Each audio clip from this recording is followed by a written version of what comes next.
Want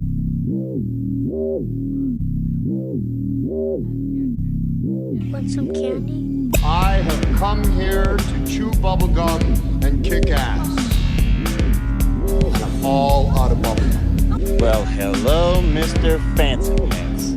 I hear you looking for candy, man, bitch. Give me some sugar, baby. Like scary movies. Want some candy? All right. What's up, candy killers?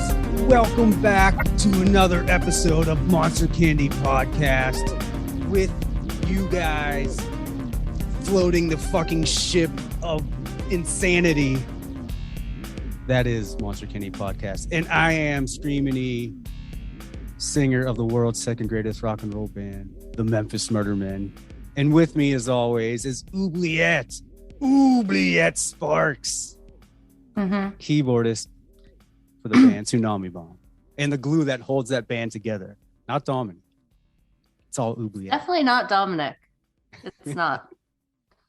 Dominic doesn't even play bass. He just pretends. It's all fake. It's all It's fake. all me. It's all me. You are the maestro. But anyway. He's just a pretty face. Just Dom, the pretty face. That's Tsunami Bomb. Today, guys, we're going to talk about the 2022 horror comedy, written by comedy. Yeah. Created by Dave Grohl, Studio 666, which, considering things that have happened lately, it's a little awkward, but hey, that's what we're all about, being awkward. Well, that's one of the things we're about, yeah. Most of the time unintentionally, I think. But we also have a very special guest with us. And this guest, it was actually super random and kind of awesome how we met. I had seen her band play at Fest, actually, when we played Fest, and not realizing we've kind of been in the same circle in Kingston, New York. And we realized recently we both live in the same town, and she was an old school fan of Tsunami Bomb. And so after we figured that out, we've been talking, and time. So Lara, you have several projects, right? Because you have the Arctones, you have solo, and then just pretty much these days it's the Arctones, and then the duo, my husband and I, also who's in the Arctones, we do a duo project called the Gold Hope Duo, which is a little bit different, more of an acoustic style. Cool. I don't want to say Americana because that gets boring, but Mary was happier project. And for years I played in a punk rock power trio called Tiger Piss, but we haven't done much in the past couple of years. Who doesn't love Tiger Piss though? Right. I was gonna say it's one of the best names of a band I've heard. So thank you. I'm sure we'll do a reunion every few years. We'll bust out a reunion. So before we get into it, where can they find your music at? I'm sure Instagram or whatever. It's Lara Hope, LARAHOPE.net. Hope. Keep hope alive. Yeah, I'm trying. Keep really Lara Hope alive. And what Courtney means by we realized we were traveling in the same circles, she means that I figured out she lived in Kingston, and then I super fangirled her and messaged her and was like, oh my God, you're from Tsunami Bomb, you live in Kingston, be my friend. I mean, that's understandable. That's what happened. But then it was really random too, because Keegan Ales, that's a local brewery, was having that was Tommy Keegan's benefit, right? Or I think it was, I'm trying to remember. I think it was a Chamber of Commerce event. But that's right around the time when Tommy passed. So pretty much everything from when Tommy passed till now is in memory of Tommy in some way. Yeah. Yeah. The local Ulster County Chamber of Commerce had an event there. The owner of the brewery had passed, I feel like, just right before that. So they kind of made it almost a wake, even though it was a chamber meeting. And it was funny because I didn't realize she was playing, and it was maybe, I think 2 or 3 days after you had messaged me. And I had just been telling the owner of my restaurants about it and how random it was. And then we walk into Keegan Ales minutes later and I'm like, oh, that's her. And he's like, it goes. Very organic. what?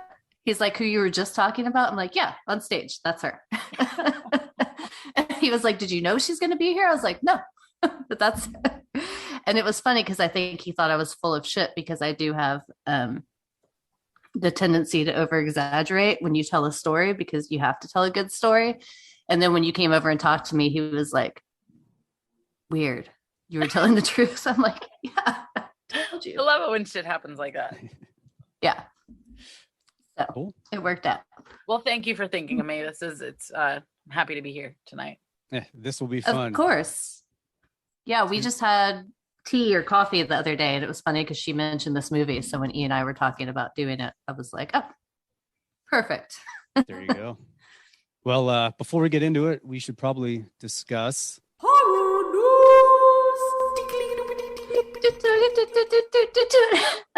yes, horror news. Horror news. But this is gonna be a little bit different horror news because it's gonna be Cage news because Cage is all the rage at this point. Yeah, I know.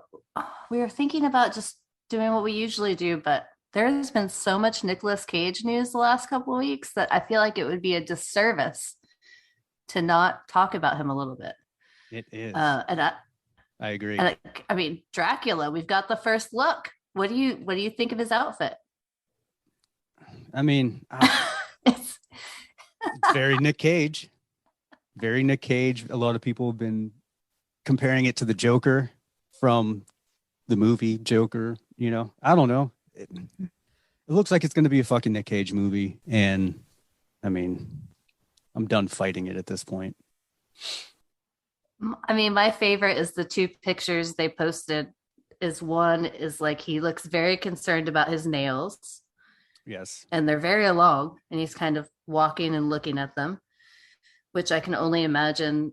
In the daylight, though. Yeah, and he's very pale, so as Dracula should be. And he's got the generic kind of medallion. And some I mean, they're bracelets, going, some bangles. yeah, they're going pretty traditional. I mean, the red velvet, or is it velour? I can't even. And Doesn't then even the other matter. one, but so what's really weird is, you know, we talked in another episode about how he said that he's going like full movement with this and had watched Malignant and The Ring and wanted to copy that sort of movement, even though I don't think he realizes it was stop motion. But these pictures of him, he actually in both looks like he has like rigor mortis in his hands or something. Which Like could he be looks real. so stiff in both that I'm wondering what this creative movement that he's created for Dracula could possibly be. Yeah. I don't know. Lara, what do you think? What do you think about this new Nick Cage phenomenon? And him I being- honestly, I don't know all that much about it. I was just, I'm kind of new to your podcast. I was just sitting here wondering, assuming you've probably already touched on Willy's Wonderland. Yeah. Yeah. Oh yes, I that just think about soundtrack that. is on my playlist. That was quite the movie. I mean, like lately when I hear about new Nick Cage things, I just think back to that, I think Saturday Night Live episode where it was Nick Cage talking to his agent and they're just like throwing every bizarre, ridiculous movie plot at him. And he's just like saying yes to everything. Accurate. Yeah. That's completely accurate too. So yeah. I Yeah. don't know. Man. So he's doing a Dracula. There's a movie called Renfield coming out about Renfield from Dracula, and Nick Cage is playing Dracula, and it's a comedy horror movie. And he has been doing interviews talking about how he is going to go full movement with it, and has been watching *Malignant* and *The Ring* and these other movies, and really wants to bring create a movement for Dracula. I think there's no way that will not be entertaining on some level. That's a true statement. Yeah.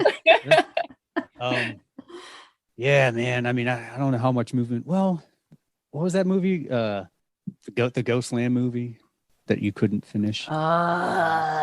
Prisoners of Ghostland. Yeah. So that's some news. I watched 15 more minutes of it this week. It's probably better to do it in increments. Yeah, Yeah, man. It's painful. I don't know. Just like I said, I've given up on trying to fight the Nick Cage excitement anymore. I'm just like, all right, I'm in. Let's see what this shit is. No, I started this podcast hating him. And now I feel like I don't even want to say it, but I'm a Nick Cage fan. It's like taking me so long to say this, but I am, and I kind of hate myself for it, but I can't. I'm still not a fan per se, but I appreciate him. I appreciate him. You have a podcast that has episodes dedicated to him. Before I joined, but you're a fan. That was originally in spite because I disliked him. So we disliked him so much. You made fun of him so much, you eventually started liking him. All right. Yeah, it's like the fucking Croc thing. Like, you wear Crocs? No, fuck no. Fuck yeah, Crocabilly, man. Oh, taking this shit back. Yeah. I live in my Crocs. Leopard Crocs for gardening, for doing housework, for walking the dogs. They're good, all-purpose shoes. I've worn them to shows even. That I've never worn them. I hear you gotta embrace it if you do it. Super comfortable, which I totally get. But like when we were young, when they first came out, everyone was like, "Ooh, and they were super cheap, like $6 for some Crocs." Right? They went away. They come back, and then this younger generation started wearing them as like ironic because that's what young generations do. I'm gonna wear this ironically, haha. And then it's now like a full-blown thing. And I feel we're a generation of full-blown Croc heads. Yeah, like I feel like Nick Cage Crocs happened is the horror movie equivalent to Crocs. Like no one liked him and everyone thought he was ridiculous, but they appreciated his ridiculousness and they kind of mocked him for it. But now almost everyone is on the fucking Cage train. And he just don't quit. He doesn't quit. And again, he's like a Croc version of James Brown of horror movies, like the hardest working man. I mean, between him and Bruce Willis, though, he's actually had some like good stuff come out. Yeah. Like there's a lot of other actors like Bruce Willis kind of doing the whatever you throw at me, I'm going to do. But there's been a few that Cage has done that are fun, good movies. Look, I'm saying a fan, not like I like the guy, because I don't. I think he's an epic douche and he annoys the shit out of me. Yes.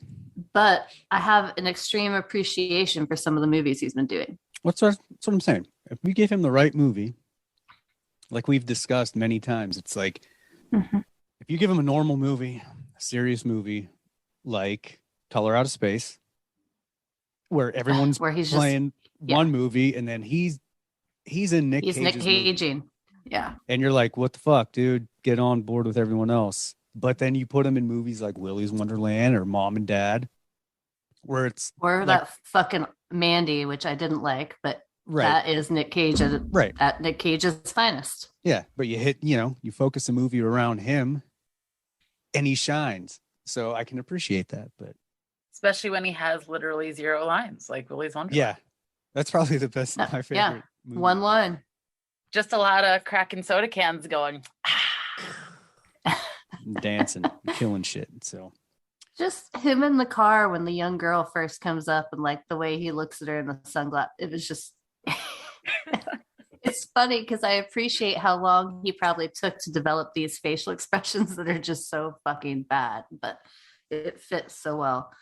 But I mean, in more news, they came out with the Unbearable Weight of Massive Talent where he plays himself, which I haven't seen. It has 100% on Rotten Tomatoes and almost 10 out of 10 on IMDb, which IMDb has a bunch of like crazy hecklers that just 1-star movies nonstop. So even great stuff you never really see get very high. So I can't, I don't know if he hired like a small army of people and computers to rate stuff, but he, I think that he has another hit, a Nick Cage hit. Oh, I'm sure. On his hands. I'm sure it's good because it's about him.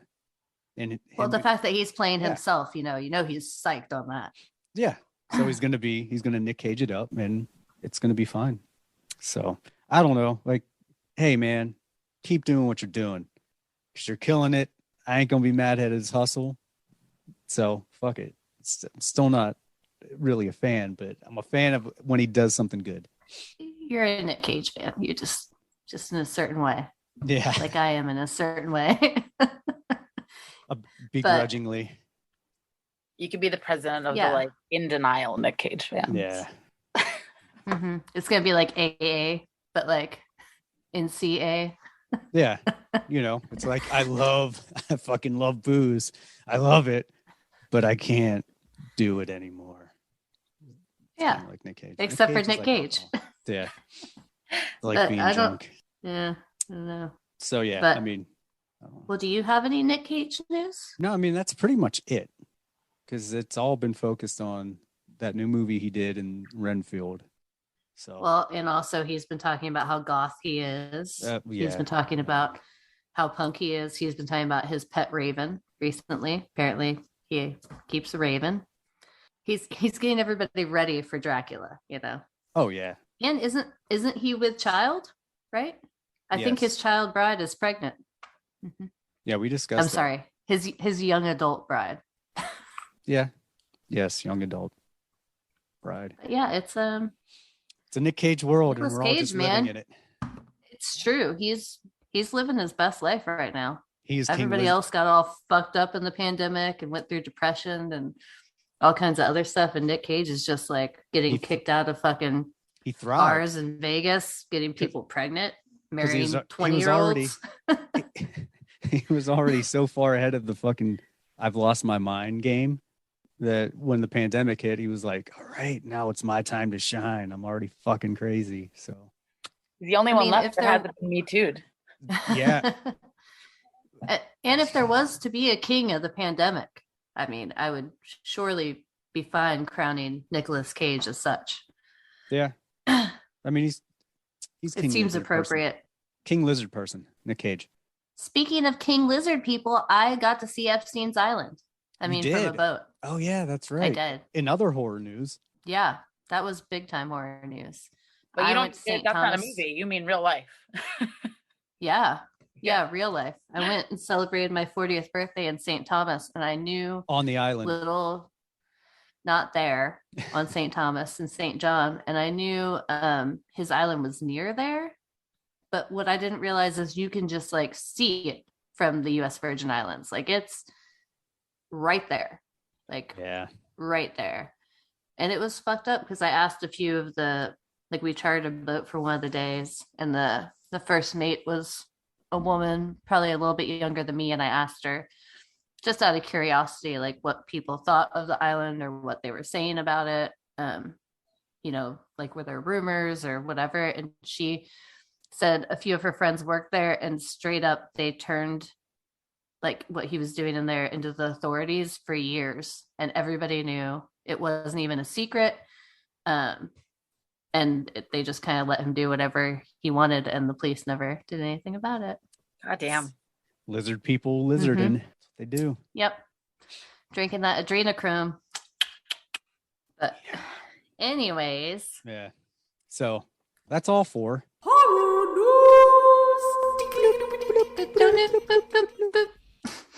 All right. Now let's get in to Studio 666.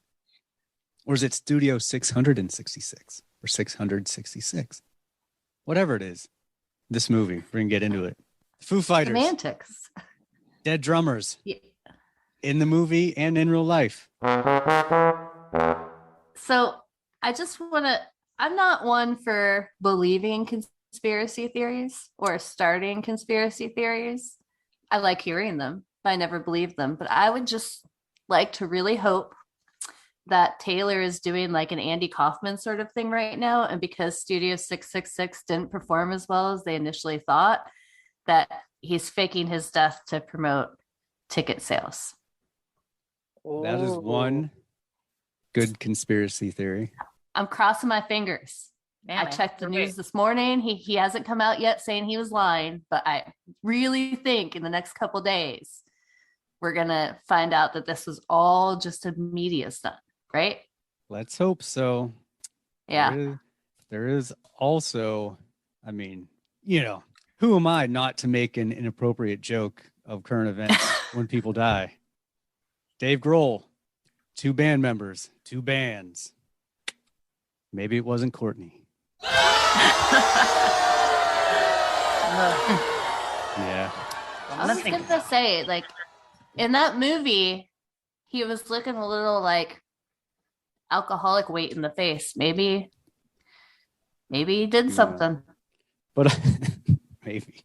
All jokes aside, we're just kidding, Dave Grohl. You seem like a great guy. He seems really nice. He does. And so did Taylor. So did Hawkins. Taylor. Yeah. Yeah. It's weird. Like the internet, I mean, especially being a musician, like my social feeds have just been filling up with stories about him. But it was funny. My favorite is my friend's a catering chef for big concerts and like WWE and like all that stuff.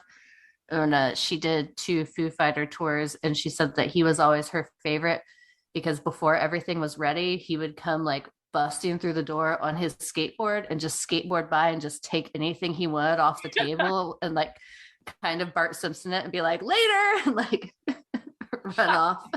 And she was like, I fucking hated him so much, but I loved him so much because he was always so happy, but he would always destroy the presentation before anyone else got to see it and just like take whatever he wanted. But I guess at the end of the tour, him and a couple of the other guys got together and they made food for the entire catering crew. I thought that was really cool because you don't really hear about people taking the time to do that sort of thing. Sure don't. But anyways, that's my story. Sticking to it. Yeah. So, I mean, I don't know. This movie was what it was. It was pretty much exactly how I thought it was going to be. The Foo Fighters, all those guys, Dave Grohl, they seem like fun-loving dudes, like nice guys, funny. And I don't know. To me, it was like a silly slapstick horror flick, like a Scooby-Doo meets fucking, whatever, Evil Dead kind of. Yeah, deal. for sure. Like it, I agree. It was kind of what I expected it to be, but I did a lot of laughing out loud in that theater. Like I think I might have even bothered the like 2 other people in the theater with me by how much I laughed out loud. I definitely giggled, but it wasn't at any of the gore or the killings or anything like that. The parts I mostly found hilarious and most comical were all the whole band dynamic in the recording, like that stuff, all that shit that was going on. I'm like, yeah, that's exactly how it is recording. And then Dave Grohl just being fucking a perfectionist or just like, no, that part doesn't sound right, or and you got to do it over. I'm like, oh my God, I'm Dave Grohl. That's what I do in the fucking. It'd be like, and I always do that. We're all in bands, so we all can relate to the. Yeah. This is the part that cracked me up every fucking time when he's like, all right, start from the boom bap part, and he's like, dude, there's 10,000 boom bap parts. He's like, you know which one I'm talking about. Yeah. That's exactly how I tell my drummer or guitar player, hey, the part where you go, do that part, or the drummer part, that part. And they're like, for sure. Yeah. I love that he just invented his own key. What was it? L sharp. L sharp. Yeah. L sharp. And the band's and like, I like what? when they're trying to find it. And he's like, I know you can do it. Let's figure it out. Yeah. My favorite part of the movie is when Lionel Richie walks out of the room and calls him a fucking nerd. When he called him a nerd, I just lost it. Get your own song, nerd. Yeah. That's my song. Don't play my song. Yeah. Right? Well, just the whole thing with the band is how they had their own little like inside jokes, like the dick stab in the eyes, and they're like, yeah, like dude, that's what it's like being in a band, Yeah. And like they've had, it's hard for bands to keep members for like a year or 5 years. Like they've had some of those members, for fucking more than 2 decades. And like I think when there's a band that has the same members for that long, it just goes to show that like I don't think you can be a dick and keep the same bandmates around you for such a long time. Like the proof is in the pudding. Like, you know what I mean? I mean, if the money's right, you know. Yeah.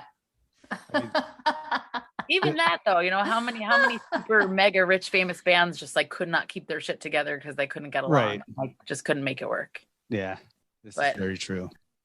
True. Like I've never been like a huge Foo Fighters fan. It was more like in the past few, and my husband, you know, he kind of was someone that made fun of the Foo Fighters until a few years ago. I guess Dave Grohl's mom used to teach at a public school with Dave Grohl's, my husband's aunt used to teach at a public school with Dave Grohl's mom. And they were tight. And like, I think there was a time where Dave used to sleep on their couch. And like when my husband's grandma died, Dave Grohl sent flowers to her funeral. And like when our van broke down in California a couple years ago and we were just trying to like find something to do on Christmas, like Matt's aunt gave him Dave Grohl's mom's phone number. And we're sitting, you know, at some restaurant just trying to kill time figuring out what to do on Christmas. And he calls Dave Grohl's mom. He's like, "Hey, Mrs. Grohl, you know, this is, you know, so-and-so's nephew, like, Merry Christmas. We're here, we're stranded." And she's like, "Oh, hi, Matt. So nice to hear from you. You know, yeah, we're just here with the family at Dave's house." We did not get the invite that we were hoping for with that phone call, but it was still like a funny story to just be sitting there with him on the phone. It's still pretty rad though. With her. That's awesome. So then my husband's aunt got tickets for them to go see the Foo Fighters at Madison Square Garden maybe like 3 or 4 years ago and got them backstage passes. And like, that's when my husband became a Foo Fighters fan, just after seeing them live, getting up close and like getting a chance to meet Dave backstage and seeing what a genuinely nice dude he was. And just what a fucking good show they put on, a lively, fun, entertaining, energetic show. That's when he came home and started listening to the Foo Fighters, you know, in the past few years. And they've just recently become like a commonplace name in our household. Yeah, I mean, I was never into them. Like, that's just not my bag of music. But they themselves have always seemed like genuinely cool dudes. Like, if you hang out with them, you'd be like, "Oh man, you're fucking rad." And the stuff they like, which this should be a segment of what chaps screaming his ass, because I wish, because when Dave Grohl would do stuff like Probot or anything else, where he's playing like metal or just straight punk rock or rock and roll, or he's like, "Oh yeah, fucking the Ramones or Motorhead," and all the shit he actually likes and listens to. I'm like, dude, that's awesome taste in music. And then he goes and writes Foo Fighter stuff. I'm like, what? But you know, today is like the perfect day for us to be doing this piece on that movie, because you know the Dream Widow album dropped today, which is really? Yeah. So. Right. For those folks that didn't see the movie, like, you know, in the movie, they're recording in this house where this band supposedly, you know, met their fate while recording an album and never got to finish the album. And Dave finds this recording in the basement or in the whatever, you know, in the like cellar somewhere, and puts it on, and they're a band called Dream Widow. So Dave Grohl wrote that album. Yeah. And it just came out today, and like, it is heavy as fuck. He writes good shit, and it always I'm gonna have to listen to that. Breaks my mind, because I can't wrap my mind around it, because I couldn't do that. I couldn't like the shit I like, you know, all the Chuck Berry and the Little Richard and the Ramones and Misfits and fucking G.G. Allen and stuff like that, and then go write some Foo Fighters type shit. Like, I wouldn't even know how to do it. So I guess that's really, yeah. That's so weird to me. Like, when you think of songwriting, I mean, at least to me, everything goes back to like pop aesthetics. So like, you could take a Foo Fighters song and make that a punk song or a metal song easy. Like, I could take any of them and make them way more raw or heavy. But I mean, at the end of the day, he's making a career, and that's the what way I mean. he wrote like, those. I just couldn't. And a song like Everlong is probably one of the best songs. I mean, in some of the top songs ever written. It's totally not my style either, but if you just listen to that song, look at the way it's put together, lyrics, everything about it, like, that is like a masterpiece in its own right. Yeah, I just can't, because I wouldn't like the music. I'd be like, this fucking sucks. But some of that's an earworm. Like, you can say you don't like a song and you can genuinely not like it and still find yourself like humming it in your head later in the day. And I think the Foo Fighters, like, they can get in your head with that earworm shit. Oh, totally. Whether it's your bag or not. More lizard people shit. I'm like, But anyway, yeah, Dave Grohl, cool dude. And I don't know. No, every time I saw him on an interview or something, I was like, I could be friends with this guy. Mm-hmm. Like he just always was super sarcastic, always chewing gum, really funny, seemed genuine, slightly flippant, but like in a good way. And then you just see everything else he's done, like that young girl drummer, Nandy Bouchel or whatever. I think that's her name.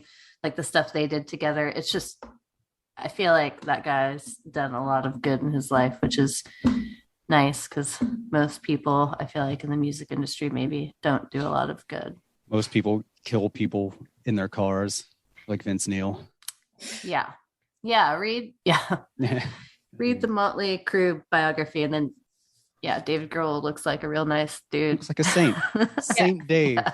Literally, I have read Dave. the Motley Crue biography, and I'm like on the last 10 pages of Dave Grohl's autobiography right now, which again is funny because I've never been a big Dave Grohl fan. It just so happens. He is really a solid dude. And I mean, given he wrote in this book what he wants people to read about him. Right. But, you know, he really is solid, and he kind of goes through life with this idea of like, holy shit, I can't believe that I am getting asked to do this. Like, who the fuck am I to be able to like play at the White House or play at Madison Square Garden? You know, he claims that, you know, none of it feels like it's owed to him. And every time he goes in like a little kid experiencing something for the first time, just like in awe and with so much gratitude, which is nice. Cause you know, once you get to that level, like it's easy for anything to get comfortable and you just expect it.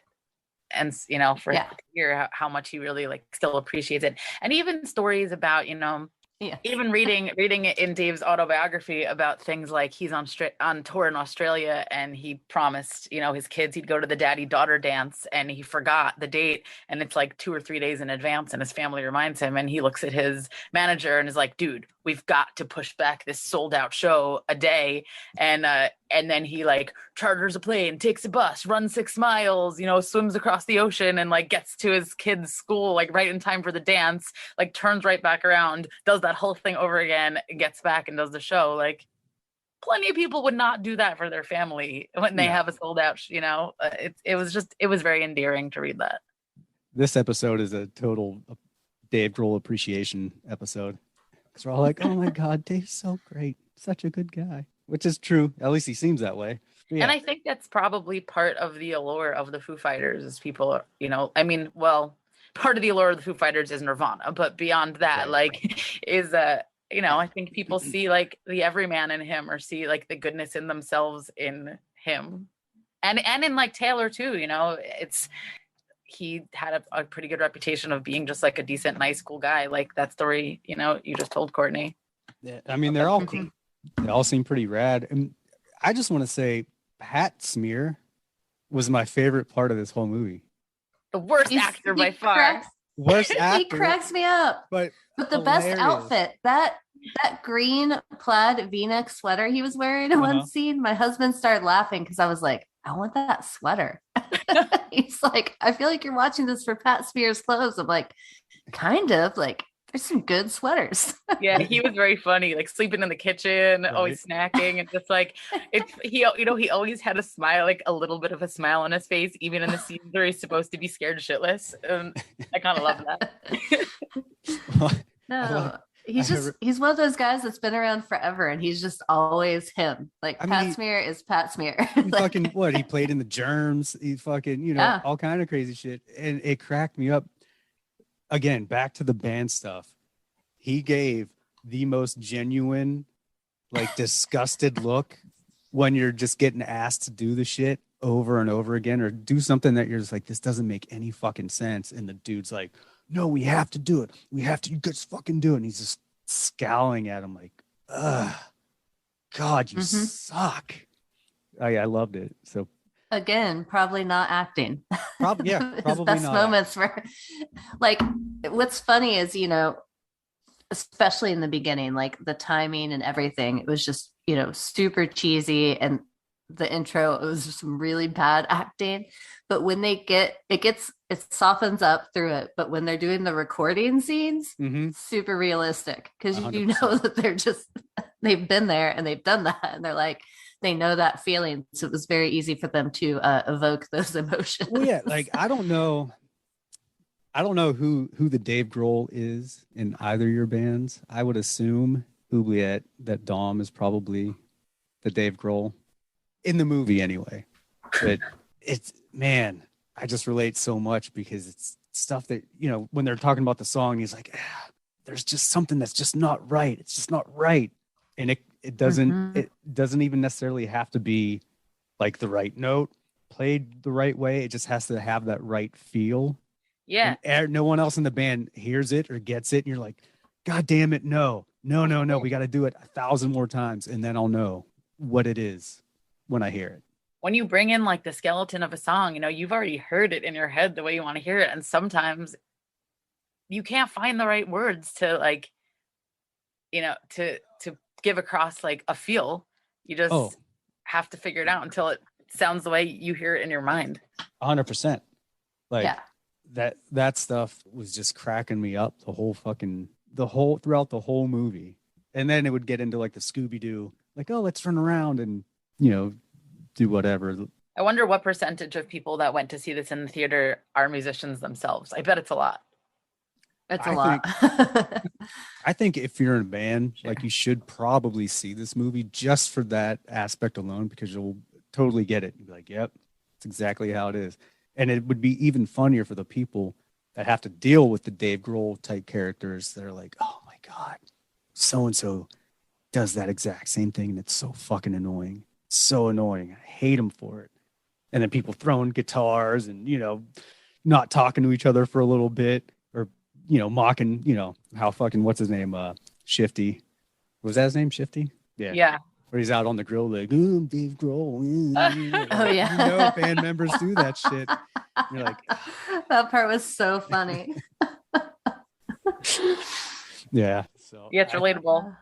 Yeah, 100%. So relatable. So fucking relatable. I did like, I mean, they were doing obvious nods through, you know, for a bunch of movies, horror movies throughout the whole thing. But there's something that me and you, Oubliette, caught was the burning with the hedge clippers when he killed the fucking delivery guy. Because that's like a random movie to pick something from, you know?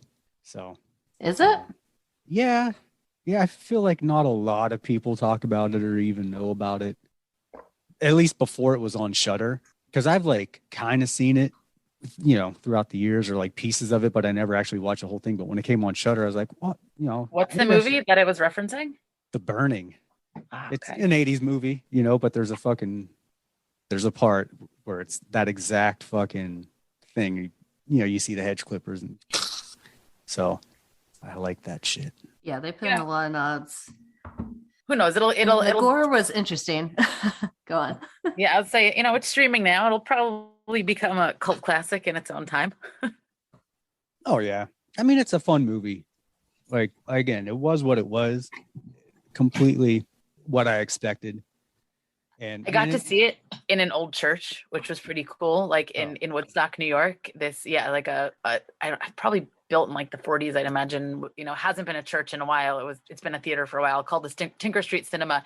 And just going into the theater is like a super blast from the past. You know, you feel like you're in the 80s. It probably hasn't been updated since the 80s. I don't think the chairs have been you know, updated or anything. But it was like, felt like the perfect place to see this movie and just like watch this Satan-y movie in an old church. And I saw it on the last day that it was showing at that theater. And I know people on the podcast can't see it, but I did get the poster from the waiting room because they weren't showing it anymore after that night. Cool. That's rad. Maybe it's worth really it cool now that Taylor Hawkins is no longer.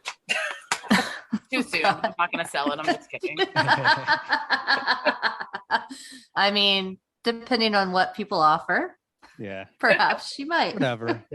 Nothing is real in this simulation, so do whatever the fuck you want. I know. It was definitely weird.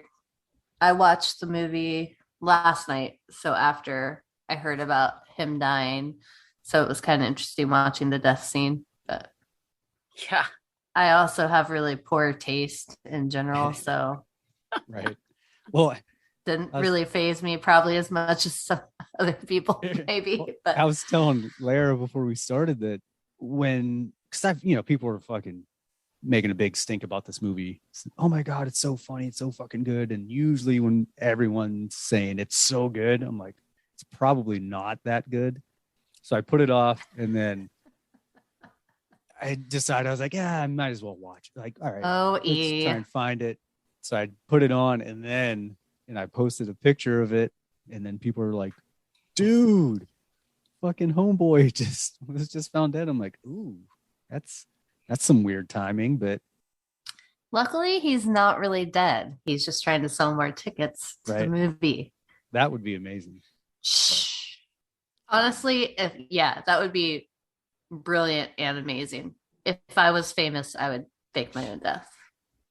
Hey, Elvis did it. Just to see how people reacted. Elvis is alive and well and just hanging out right behind you, man. Kalamazoo, yes. Elvis and Hitler are like best friends in South America. Possibly, I don't know. Elvis was part Jew, so I don't know how old Adolf would take that. I don't know that he really care. Once you're in South America, you're in vacay mode. I think that he loosened up a lot, I feel like the past is the past. He immersed himself in the South American culture and just, really, I feel like Adolf started, living his best life and expanded his horizons once he got there. South As America. you do, As you do. Yeah. I agree. Germany was just too rigid, It's rigid. Up a little. Just, it's too right. Exactly. Too wound. You're wound up too tight. Relax. Yeah, people in South America laugh more. The music is happier. It's just there's beaches. There's Carnival. You go to fucking Carnival. Rio, yeah. Which I bet Hitler loves Carnival. Loved. Probably. Whatever. Yeah. With Elvis. Taylor. It's fun. Let me believe, okay? I have my own reality. You know that. Well, like I said, nobody could take that away from me. Nothing is real in this simulation, so that could be the reality where everyone's just playing their part, and after they're out of the simulation, they're all just chilling and enjoying life, all happy. A better world. One day Nick Cage will join them. Maybe. Or maybe he might already be there. We don't even know. Maybe he's a vampire. Maybe he's a real vampire and he's just eternal. Oh, and now that's why he wants to play Dracula, because he can say that he's doing method acting and no one will know, and he can fully suck blood from people. Boom. In the open. You cracked the case. Dude, see? That's so smart. So smart. Fucking Nicolas Cage at it again. Damn it. He's just one step ahead. They should have had Nicolas Cage in this movie. In this movie? Yeah. He should have been the neighbor. Right? He should have been the other neighbor. Like Whitney Cummings on one side, Nick Cage on the other, just being like a real, peeping Tom creeper. Yeah. Or he could have been the delivery guy. Or, I don't know. This would have been a good that would have been good. movie. But damn. Oh. Or he could have produced the album or been the engineer. Yeah. Him and John Carpenter could have been the engineers. Together. Yeah. That would have been interesting. Rewrite. Yeah, they really shit the bed on that. The sequel. Yeah. Oh, man. The sequel, Nick Cage can just play Dave Grohl. Yeah. In the sequel, Nick Cage might be the drummer. He might be. Oh, that's true. Yeah. He would have to get really happy to play Taylor. Do you think Nicolas Cage could be happy?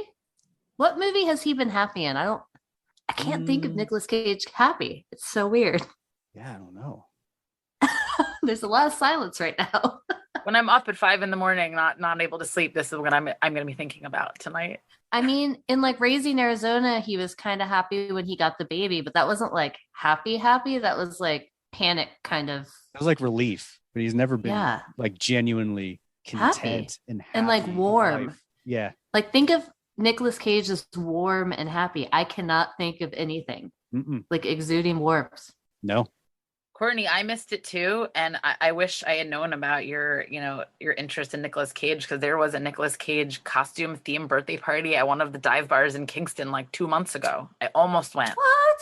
At the Shamrock on Broadway. What? Oh, One of the man. bartenders. I think she must have a Nick Cage thing. And yeah, I'm bummed I missed that. Damn. If we can go I back am in too. time, we'll start there. Okay. I'll bring you. Cool. Okay. I mean, we'll probably be able to soon, I think. Probably. I mean, listened to like the presidential address or whatever, and like we're curing cancer next week. So time travel's like a month or two away. I'm sure of it. We'll be there.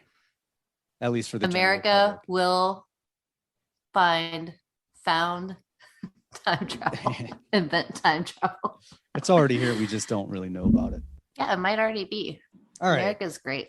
All right. Well, so I think we've pretty much said all that we need to say about this movie. Huh. Now it's time to rate this little fucker out of 5. No, I'm not going to say what I was going to say.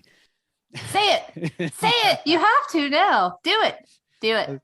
I was going to say dead drummer candy corns, Oh. but I said it, and that's what we're going to go. But yeah, Listen, I'm sure people aren't listening to this podcast to like not get offended or be super PC. Yeah, probably not. Whatever. They know me by now. Yeah, we say some really bad stuff. But yeah, anyway, out of 5 candy corns, what are we giving this fucking thing? We'll start with our guest. You may think I'm overshooting here, but I'm gonna give it a 4. I left and I felt like I definitely got my $10 worth. I laughed, I didn't cry, but I definitely had an enjoyable Tuesday evening for sure. And I would recommend it. All right, Lara coming in hot with the 4. Oubliette, what say you? Well, me a year ago, when I started doing this podcast, might have given it a 3 or 3.5. But after a year of doing this with E, who votes everything on a totally different kind of scale, I've slowly adjusted myself to that. I really like this. I thought it was a lot of fun. I would watch it again and recommend it to people, especially people in bands. But I would give it a solid C rating of 2.5. All right. Okay. See, we're not too far off. You're going to go 2. I am going to go 2. See, I know you. I know you. But yeah, I'm giving it a C, a 2, a solid 2. It was fun. It was fun. It was what it was. I wasn't blown away by it. It was amusing. The band stuff was the most amusing part to me. The gore was cool, For people that have never made a movie and clearly have never acted in a movie, like they pulled it together. Oh yeah. And the badness was good. Yeah. I mean, how much fun would that be to make a movie with your band? Yeah, it's a great concept. I honestly hope that other people follow suit and make movies with their bands now. Yeah. It was like one long video, like band video that was more, they got more into it, more detailed about it. But yeah, I thought it was hilarious. The band parts. Pat Smear was funny. I think people should go see it because it's amusing, even if you're not in a band. Although the band part is a big part of the movie to me. So if you're not in a band, you still like it, but you still may not actually get, like, to me, the whole thing was a metaphor for what recording is like. I went with 2 friends that are not musicians, and they both left like, that was fucking awesome. So who knows? Yeah. I mean, I think everyone should go see it. But yeah, like I was saying, I think to me, it was a huge metaphor for what it's like to record an album. To be stuck in a studio with a band. It starts off great. Everyone's having fun. And then at some point, inevitably, no matter what, oh man, people are going to start rubbing each other the wrong way. Someone's walking out of the room like, I need a minute. And then you get the studio is 100% the highest reason bands break up. Probably. I think. I agree. Like, because after I left Tsunami Bomb in 2001, I know recording Ultimate Escape, they almost fucking broke up. And that was like the beginning of the end.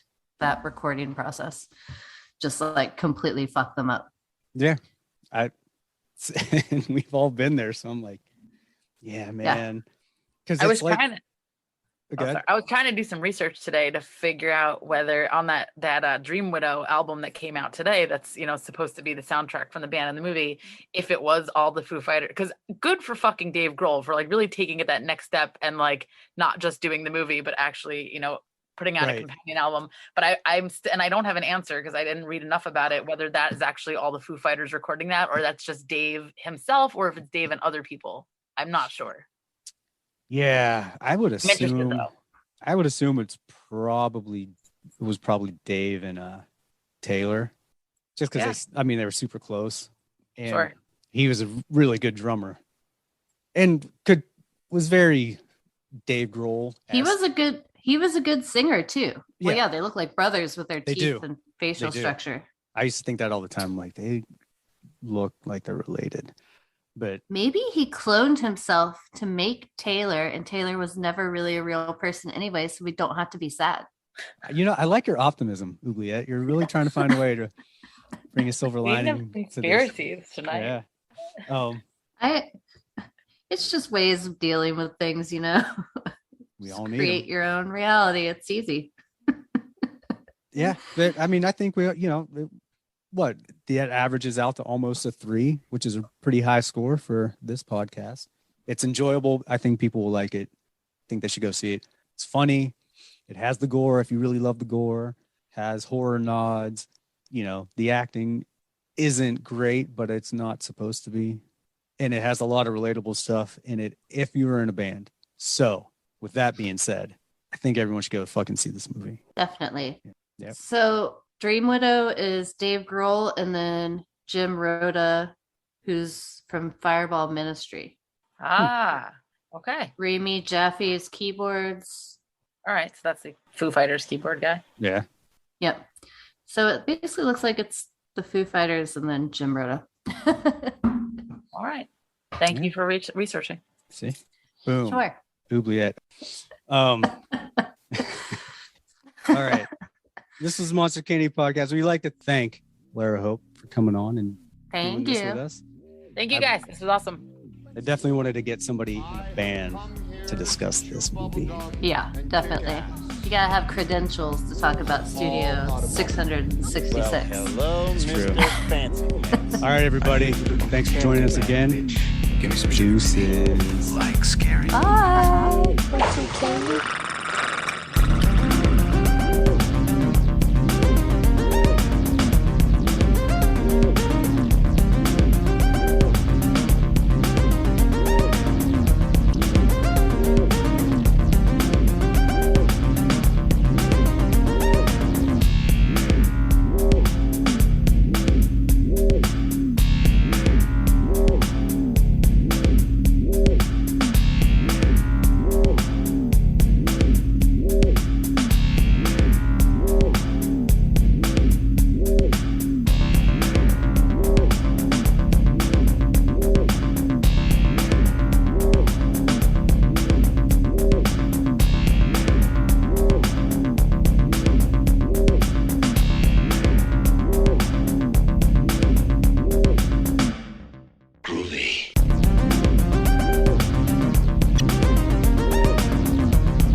looks that big old storm right square in the eye and he says, "Get away from her, you bitch!"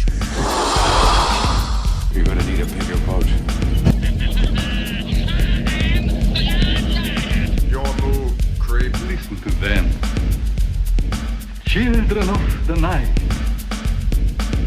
What music they make.